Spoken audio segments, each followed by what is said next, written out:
वाल्मीकि रामायण में अग्नि परीक्षा मिलती है और वहां का श्री राम और सीता का संवाद आप पढ़ोगे ना, एक नॉर्मल पति पत्नी वाला कलेश है। आज पत्नी को कुछ बोला हो आपने कि भाई ये ध्यान रखना वरना गड़बड़ हो जाएगी, वो नहीं सुनती है और गड़बड़ होती है, गड़बड़ होती है और फिर प्रॉब्लम आती है तो पुरुष पहले वो प्रॉब्लम सॉल्व करेगा और इतनी मेहनत करने के बाद पत्नी मिलेगी तो पुरुष की स्वाभाविक प्रतिक्रिया क्या होगी? अरे तूने सुना नहीं, मैंने इतना बोला था, तूने ध्यान नहीं रखा। तो पहला रिएक्शन नॉर्मली गुस्से का ही होता है कि भाई कहाँ गई। और दोनों का झगड़ा आप देखोगे यही पति पत्नी वाला झगड़ा है।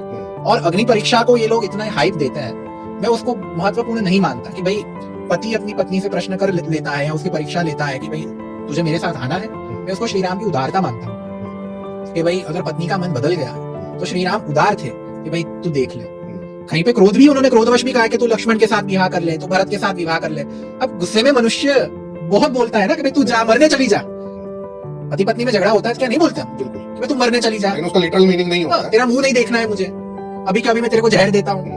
लेकिन क्या ऐसा करते हैं? अब हमने एक धारणा बना ली कि श्री राम तो ईश्वर थे, उनको गुस्सा नहीं आ सकता, चिढ़ नहीं सकता, उनमें कोई कमी नहीं देख सकते। तो लेकिन जब आप मनुष्य के तौर पे दिखोगे तो श्री राम का चरित्र आपको बहुत उत्तम मनुष्य का लगेगा। और इसलिए जिसने श्री राम को एक मनुष्य के रूप में देखा है ना, वो परम राम भक्त होता है। तो फिर आप ईश्वर मैं बन नहीं सकता हूँ, नहीं कुछ भी करके ईश्वर थोड़ी बनने वाला हूँ, लेकिन मनुष्य का अनुसरण कर सकते हैं। मैं श्री राम जैसा उत्तम मनुष्य बनने का प्रयास तो कर सकता हूँ ना, ईश्वर बनने का तो प्रयास भी नहीं कर सकता।